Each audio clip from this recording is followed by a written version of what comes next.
everybody, welcome back to the channel. Thank you so much for tuning in. It's good to see each one of you. My name is Emmanuel G. I am the founder CEO of iVow. And iVow basically is just an organization that seeks to maintain the sanctity of the family. And how we do that is by equipping couples with tools and necessary tools to have strong, healthy, thriving and lasting marriages. Today in studio, we are back with my boy, Edwin Duarte. Yes, sir. Yeah. This is our third show together. Yeah. I'm so excited about that. Very. Yeah. How are the other shows for you? There's always a start. There's always a start.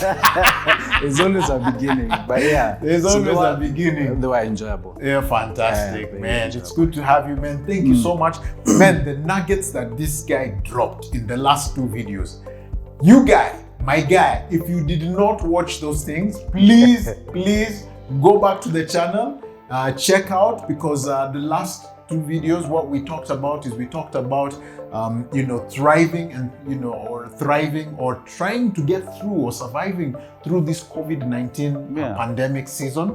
Yeah. And we talked to two groups of people: the guys who are actually finding themselves with surplus of income. Yes. And then the second group was the guys who, this pandemic has really hit you hard. So if you haven't watched those, please go back and check out the videos. And it is my hope that even as you check them out, it's going to be some helpful tips and nuggets that will, bring change to your lives and to your relationships and to your families. Awesome. So, Duarte, we are back again. Yes, we are. For our third take. And we are still talking about COVID-19. First of all, let me ask you, how is this COVID-19 treating you? Well. And your family? My family is doing great. That's the thing about this pandemic. My family is actually doing better than it was before. Oh, really? One, because we've had time to bond with the kids, of course. Yeah. Time to bond with my wife. Yeah. Played games. Yeah. Although you can only play games for so long. For so long. So everyone's just thinking, can this thing just be over? Yeah. Like, let's just go back to the way it hustling, used to be. just coming back in the evening and just slumping back on your chair and just relaxing. Yeah. I've slept I'm done sleeping by the way. I'm done sleeping. Yeah. I'm tired of the couches in my house. Yeah. So, but generally we're doing great. Okay. Yeah. That's good. That's good. We're doing okay. I have three kids. They're older. They're a little bit more independent. Yeah. So I don't have to deal with them. Uh-huh. Thank God for us. Their schools do the Zoom classes and the Google Classroom. So they're constantly, they're constantly busy. On gadgets. At least it's positive stuff on the gadgets. The person I pray for is my wife. Girl, I ain't gonna put you out there. I ain't gonna tell nobody that you have cabin fever, that you're dying indoors. I'll just tell them that you're thriving.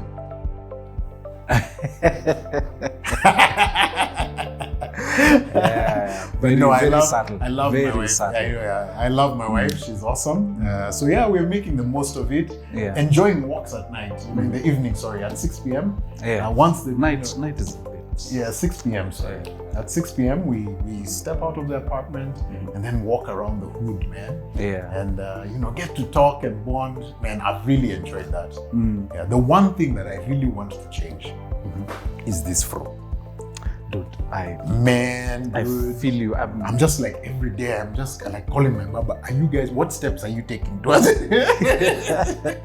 I'm actually even considering bringing one to my house. Oh, really? Because I'm tired. You have this small whatever's peeking out of everywhere. So I'm just done with hair.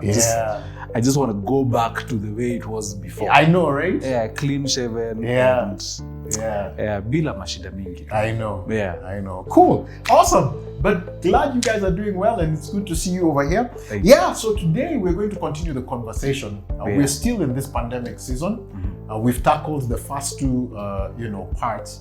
And now today we're going to talk about now positioning yourself for after this. I mean, we will not be in this state forever. True.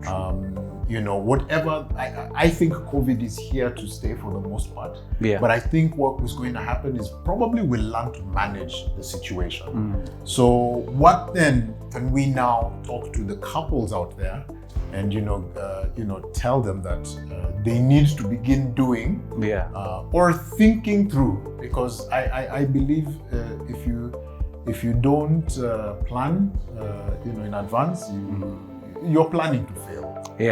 So it's important to plan ahead, and to know what it is that you want to do so that you can actually succeed. So now over to you and your expertise and your knowledge.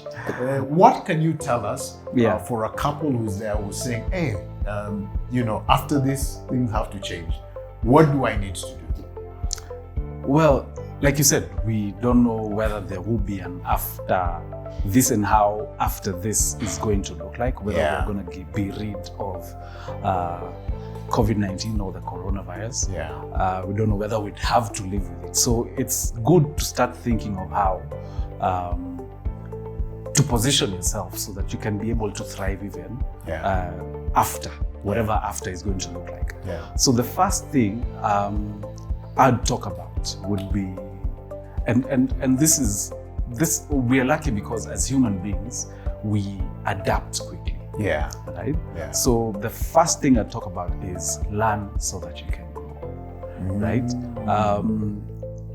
For example, when a child touches fire or something hot, they will learn from that experience and they will never go near that hot item again. Right? So for example, in this particular situation, I remember the story of, I was reading the story the other day of Wimbledon. Yes. And these guys... And for those who don't know what Wimbledon is a huge tennis tournament that happens in England. Yes. So basically what these guys did after 2003, you remember 2003 was when we had the SARS outbreak. Yes, which is a version of Corona. Yes. So 2002, 2003, these guys decided they were going to take out a pandemic insurance. Right? So they paid premium since 2003 to date. Oh, is that right? Yes. So they've been paying insurance premium for 17 years. Without any occurrence of a pandemic or anything like that. Because again, no one can really predict when this was going to happen or how it's going to happen. So it's just basically, we start paying insurance. In case this happens, then we'll be better. We'll be better off. So 17 years down the line, these guys have paid about $30-something million in premiums. Right? These guys stand to get about $140 million as compensation during this period. So because when was the Wimbledon supposed to happen? Or is it about to happen? It was supposed to be happening around this time. So when the Premier League and all these other leagues are actually struggling to make funds, Wimbledon will be better placed, because as much as they are not getting as much as they would get when they were fully operational, they will be much better placed than other businesses. So so learn so that you can grow. So that's point number one. Yes. Learn so that you can grow. Yes, there's a lot of wisdom that is taught through experiences. You say experience is the best teacher. So learn from the experience that you've had and make the changes. Okay? Man, dude, let me tell you, that has just blown my mind on so many levels. I mean, the fact that they could think about that and think through that. I mean, we're hearing leaders today talking about, we were not prepared for pandemic, we were not whatever. But these guys actually learned from that particular incident where, and I don't think SARS hit them as much. SARS was compared very- to yeah, COVID yeah. was very. SARS and MERS, all those H1N1, they were not as worldwide as this. They're all coronaviruses, I think. Yeah, they are. And but these guys had the mind to think through that, and now they're reaping the benefits. Yeah, they are. So even if Wimbledon was not to be played this year, which I think they say they'll play it in September, but they're still good Yeah, and they're sorted. yeah. It doesn't put them at the place that they would be Yeah. if they were fully functional, Yeah. but it places them better off than the rest of the businesses who are now struggling. Yeah. Like you see the Premier League. Yes, So yes, yes. these guys are much better off. So they learned from that experience Yeah. and they grew from it. Yeah. And they made the necessary changes. Yeah. Guys, learn so that you can grow. It's very important. Yeah. Yeah. So the second thing I'd tell people to do is to take stock. Take stock. Take stock or assess your position. Okay. Take stock yes. of where you're at. Yes, take stock Evaluate of where you're at. Exactly. Okay. So check on your income, check on your cash flows, check on your investments. Yeah. If for one reason or another you feel like you didn't handle this pandemic properly, then you need to isolate where the problem is. Say, for example, someone who was heavily invested in, say, land or shares. People talk about diversification. So how then do you start making changes to your current investments or portfolio for them to be emergency proof, or sort of, I can't say pandemic proof because you don't know when the next one is going to hit, but for you to be ready for something like this to come, right? Assessing your position and taking stock will also help you know what you can do, your capacity basically. So are you able to continue making or continue saving for retirement as you were before? It helps you also figure out what now do I need to hold back on, right? So assessing your position allows you to know what you can do and what you can't do and where you're at. Okay. So that's the second thing I would urge people. So that means basically, again, you said earlier on, cash flows. Yes. What is coming in, What's going out? what's going out, Yes. how it's coming in and how it's going out. Yes.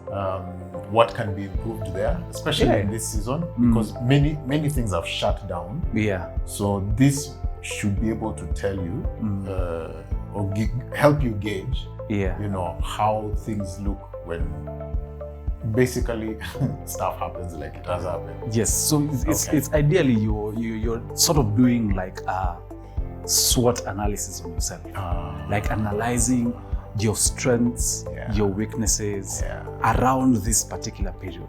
So where you see weaknesses, isolate them. Right? Isolate them, brainstorm, and think about the solutions and implement it. So just in case there's somebody who doesn't know what a SWOT analysis is, maybe you can tell them. The S means strengths, weaknesses, opportunities, and threats. Yes. So basically, what is a SWOT analysis? It's just it's like a stress test. Stress test basically is what when companies are launching products, they test them to see or put them in environments where they're not ideally supposed to function well, and see how much they can take. Okay, so if it's a software, basically they will subject it to as much beating as possible to see how much it can handle.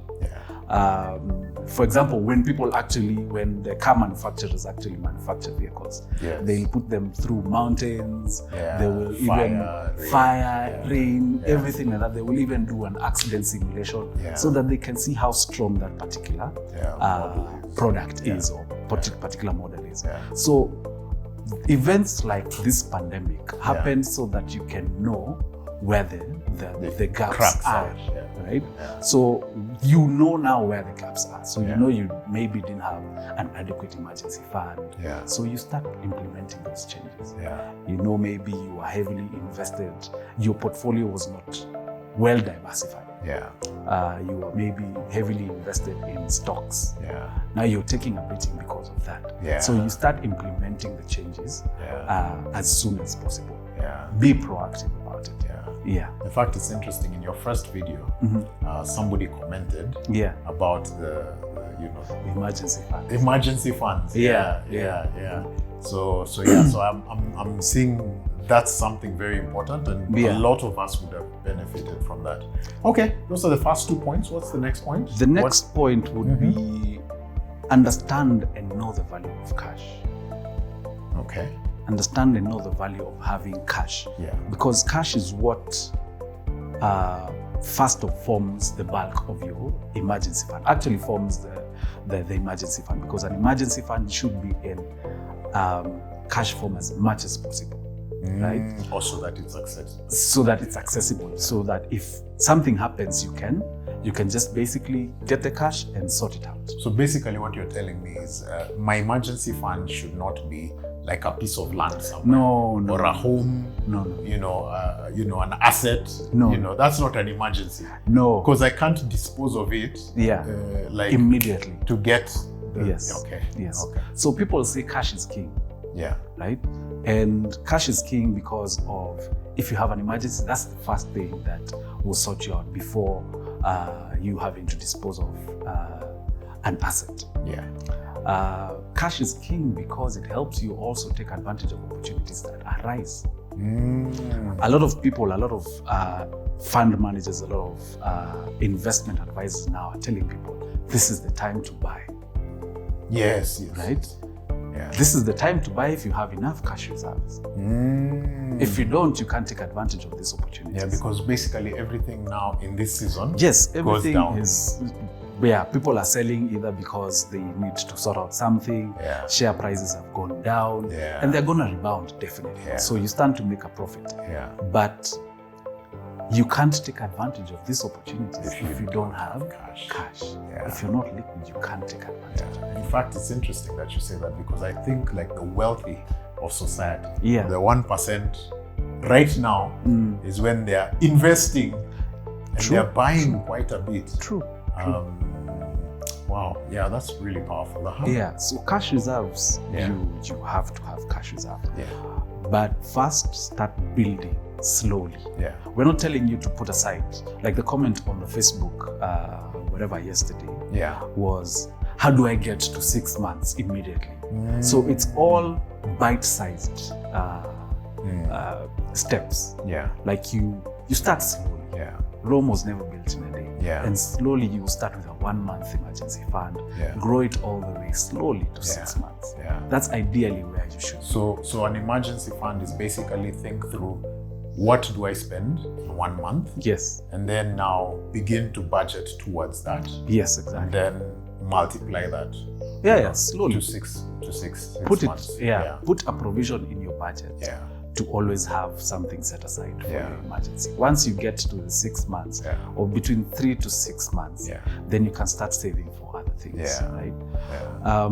I think it's important for people to know that, because typically in our budget, Yeah.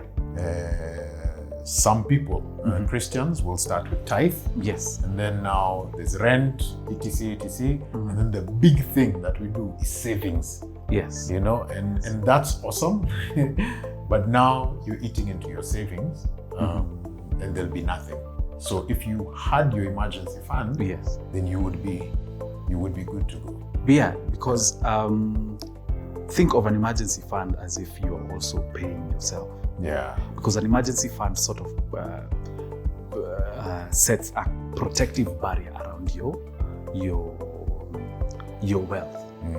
Because before, like I said, before you start liquidating, you have a pot to dip in to sort out your current needs. Yeah. It also helps you not to get into bad debt, right? And that goes to my next point. So because of where we're finding ourselves, we find that a lot of people have been forced to take up a lot of debt. whether credit card debt or mobile phone loans or stuff like that. So once we get back to sort of whatever the new normal is going to be, I'd urge guys to prioritize on clearing debt or reducing the amount of debt that they have. So that again, you never go wrong really with reducing debt, right? So once this is over, think of how much debt you have and start reducing it. Whatever method you decide, because there are various methods of reducing debt. You can either start with the most expensive, meaning the one that's charging the highest interest, or you can start with the bigger one. Whatever works for you, start reducing the amount of debt you have. Oh, fantastic. True. Fantastic. And that's always helpful, reducing debt. Definitely. It's a huge stressor. Yes. There's a lot of developed nations where, majority of the population, that's how they're surviving. Based on credit, debt. So thank you so much for those points. Is there any other burning thing inside that you'd like to share with guys? The last point I'd like to say is, I remember there's someone who told me it's harder to sit on a one-legged stool. So you're much better balanced on a stool that has several legs. Right? This goes to thinking of increasing or expanding your income streams. So don't just depend on the one that you have, on either business income or a salary. Think of how you can expand the two. So be more stable, because if one is cut off, then you have the rest to depend on. It's said that the wealthy have at least 7 income streams. Oh wow. Oh, fantastic. And one thing I had my good friend Julian Kula say once, I had to drop that name because he's a brilliant guy, that we should live off the interest of the interest. That's what the true wealthy people live off. So how do we get there? So maybe we can, that's a conversation for another day. Definitely. Awesome. So thank you so much. That has been really amazing. Fantastic tips, guys. I hope you have had these tips. These are really sound tips, and they're things that we can actually execute and implement in our lives so that we can see, change. This is my good friend Edwin Duati. You can reach him at www.legacy-wealth.net. Just go to the website, check it out, fill in, the question. They have little, is it questionnaires? It's a request form. Request form. Yes. Fill in the request form, and man, he'll be there to give you a consultation. And he deals with wealth management. So wealth management pretty much just covers everything. I mean, I'm talking about everything. Guys, everything. So guys, this is your man. Reach out to him. I truly appreciate you guys for tuning in. Please make sure you share this video with your friends so that, we're all prospering together. And don't forget to like, subscribe to the channel. We look forward to seeing you again next time. This is your boy Emmanuel G, and I'm out.